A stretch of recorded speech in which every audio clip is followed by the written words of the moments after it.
जय हिंद दोस्तों। स्वागत है आपका हमारे YouTube चैनल सक्सेस मैथमेटिक्स 7613 में। चलिए दोस्तों, आज जीके जीएस का मॉक देते हैं और बता देखते हैं कि कितने लोगों का सही है। आज दोस्तों लगभग 18 क्वेश्चन के आसपास होगा। सॉरी दोस्तों, 18 क्वेश्चन के आसपास, और कम से कम इसमें दोस्तों 12 से 13 क्वेश्चन सही होना चाहिए, क्योंकि ये एवरेज क्वेश्चन है दोस्तों। 12 से 13 होगा तो आपका जीके जीएस का सही तैयारी है। प्रश्न 1, लखनऊ समझौता के बारे में सही कथन का चयन करें। ऑप्शन ए, कांग्रेस की अध्यक्षता अंबिका चरण मजूमदार ने की थी। ऑप्शन बी, गरम दल और नरम दल का मिलन हुआ। ऑप्शन सी, कांग्रेस और मुस्लिम लीग के बीच ऐतिहासिक मिलन हुआ। ऑप्शन डी, मुस्लिम लीग की अध्यक्षता 1916 में मोहम्मद अली जिन्ना ने की थी। Option E all. चलिए दोस्तों, आप सोच के बताइए कि इसमें से कौन सा सही होगा, फिर हम बताएंगे कि इसका आंसर क्या आएगा। इसका आंसर होगा ऑप्शन ई ऑल, अर्थात सभी सही है। चलिए दोस्तों, आप लोग बताइए कि कमेंट में कि लखनऊ समझौता कब हुआ था। अगर दोस्तों आप ऑप्शन को सही से पढ़ेंगे तो इसी में इसका आंसर छिपा हुआ है। चलिए दोस्तों, आगे बढ़ते हैं। व्यक्तिगत सत्याग्रह के बारे में सही कथन का चयन करें। ऑप्शन ए, व्यक्तिगत सत्याग्रह 17 अक्टूबर 1940 के महाराष्ट्र के पवनार आश्रम से शुरू हुआ था। ऑप्शन बी, गांधी जी प्रथम सत्याग्रह के रूप में विनोबा भावे को नियुक्त किए। ऑप्शन सी, दूसरा सत्याग्रह पंडित जवाहरलाल नेहरू थे। ऑप्शन डी, इसे दिल्ली चलो के नाम से भी जाना जाता है।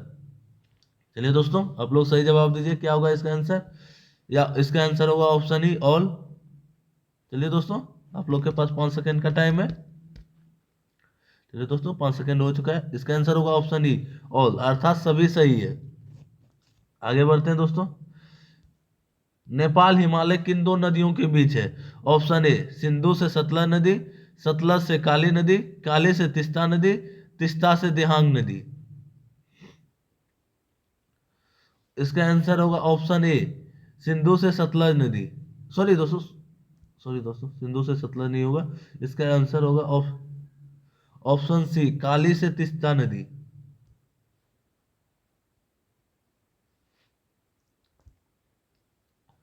प्रश्न संख्या 4, लाल क्रांति का संबंध किससे है। ऑप्शन ए, मांस से। ऑप्शन बी, टमाटर से। ऑप्शन सी, ए और बी। ऑप्शन डी, इसमें से कोई नहीं। आप लोग सोच के जवाब दीजिएगा दोस्तों। इसका आंसर होगा ऑप्शन सी, ए और बी, मांस से भी और टमाटर से भी।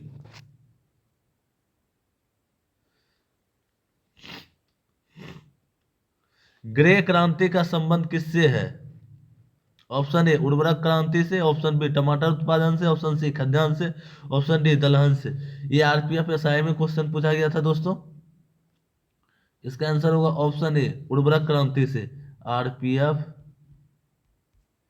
एसआई, आरपीएफ एसआई में इसी साल 2025 में पूछा गया था दोस्तों। चलिए दोस्तों, एक हल्के और भारी पिंड का संवेग एक समान है, इसमें किसकी गतिज ऊर्जा अधिक होगी। ऑप्शन ए, हल्के पिंड की। ऑप्शन बी, दोनों की गतिज ऊर्जा एक जैसी होगी। ऑप्शन सी, भारी पिंड की। इनमें से कोई नहीं। चलिए दोस्तों, इसके बारे में थोड़ा सा बताते हैं। जो भी लोग होमवर्क सीरीज से जुड़े हुए हैं, इसका आंसर बने तो भी ठीक है, नहीं तो हम प्रैक्टिकली करके देखेंगे दोस्तों कि किसका क्या होगा। इसका आंसर होगा, फिलहाल अभी याद रखिए कि ऑप्शन ए, हल्के पिंड का। आगे बढ़ते हैं दोस्तों। पाल वंश के बारे में सही कथन का चयन करिए। दोस्तों, इन इस प्रश्न का उन लोग को जरूर जवाब देना चाहिए जो बीएसएससी, बीपीएससी या बिहार के किसी भी एग्जाम का तैयारी कर रहे हैं, उनको इस प्रश्न का जरूर जवाब देना चाहिए। ऑप्शन ए, पाल वंश का संस्थापक गोपाल था। राजधानी बिहार के मुंगेर में थी। गोपाल अदंतोपुरी विश्वविद्यालय की स्थापना की थी। ऑप्शन डी, इस वंश का प्रमुख शासक धर्मपाल था। या ऑप्शन ई ऑल। चलिए दोस्तों, आप लोग सही जवाब दीजिए। इसका आंसर होगा ऑप्शन ई ऑल, अर्थात सभी सही है। चलिए दोस्तों, आगे बढ़ते हैं। इसका ऑप्शन आगे पीछे हो गया दोस्तों। पाल वंश के शासक धर्मपाल के बारे में सही कथन का चयन कीजिए। ऑप्शन ए, पाल वंश का सबसे शक्तिशाली राजा था। विक्रमशिला विश्वविद्यालय की स्थापना किया था। विक्रमशिला विश्वविद्यालय महायान शाखा से संबंधित था। ऑप्शन डी, धर्मपाल पालों की ओर से सर्वप्रथम त्रिपक्षीय संघर्ष प्रारंभ हुआ।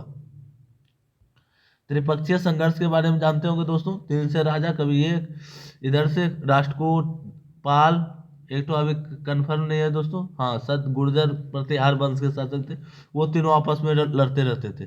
विक्रमशिला विश्वविद्यालय भागलपुर में स्थित है,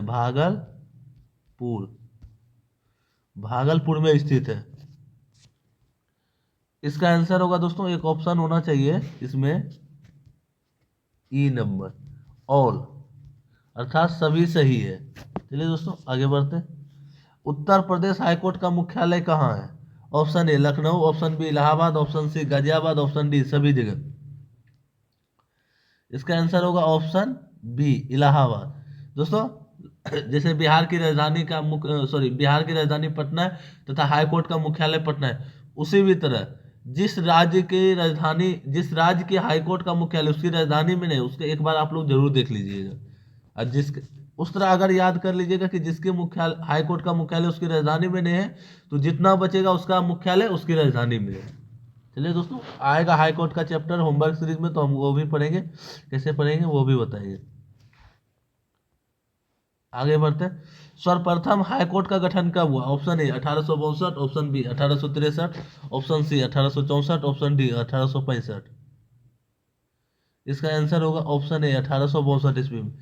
दोस्तों ये प्रश्न आरपीएफ में पूछा गया था 2025 में, आरपीएफ 2025 का प्रीवियस ईयर से लिया गया प्रश्न। सुपरनोवा क्या है? एक काला छिद्र है, एक धूमकेतु है, एक विस्फोटित तारा, एक क्षुद्र ग्रह। चलिए दोस्तों आप लोग जवाब दीजिए। इसका आंसर होगा option C, option number C, एक विस्फोटित तारा है। चलिए दोस्तों आगे बढ़ते हैं। इंटरनेट के संदर्भ में आईपी का क्या मतलब है? Option A invisible protocol, option B internet protocol, option C A और बी, ऑप्शन डी इनमें से कोई नहीं। चलिए दोस्तों आप लोग सही जवाब दीजिए। इसका आंसर होगा option B internet protocol. Jharkhand में बारिश किस मानसून के कारण होती है? ऑप्शन ए उत्तर पूर्व मानसून, ऑप्शन बी दक्षिण पश्चिम मानसून, ऑप्शन सी पश्चिमोत्तर मानसून, ऑप्शन डी इनमें से कोई नहीं। चलिए दोस्तों आप लोग सोच के बताइए।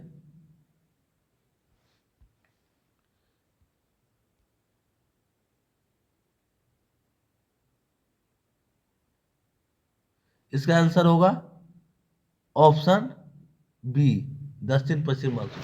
देखिए दोस्तों हम डायग्राम को कोशिश करते हैं ड्रॉ करने का।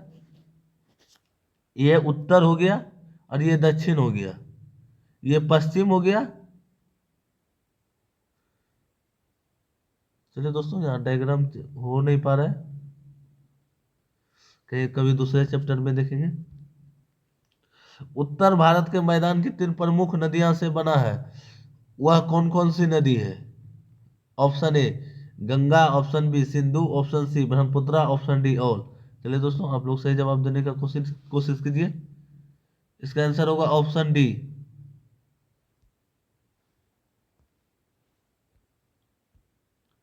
ऑल। फोर्ट विलियम किला के बारे में सत्य कथन खोजें। इसका निर्माण अंग्रेज ने करवाया था या कोलकाता में स्थित है? इसका नाम बदलकर विजय दुर्ग रख दिया गया, ऑप्शन डी ऑल। चलिए दोस्तों आप लोग बताइए कि कितने प्रश्न का सही, इसका कौन सा सही जवाब होगा? इसका आंसर होगा ऑप्शन डी ऑल।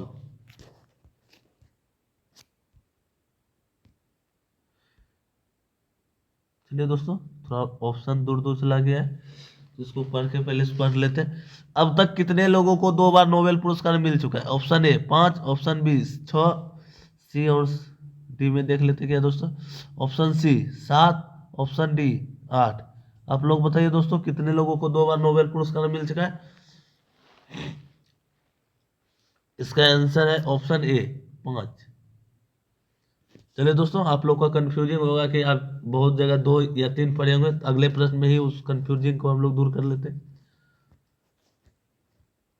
अब तक कितने लोगों को अलग अलग क्षेत्र में 2 बार नोबेल पुरस्कार मिल चुका है? इसका आंसर होगा ऑप्शन ए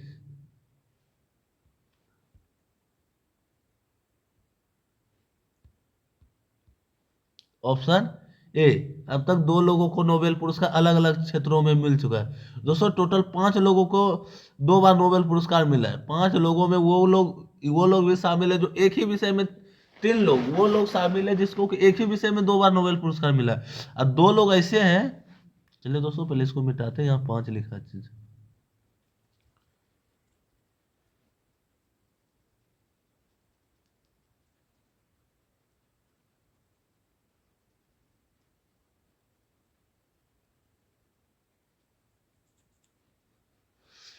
टोटल 5 लोगों को टोटल 5 लोगों को 2 बार नोबेल पुरस्कार मिला है।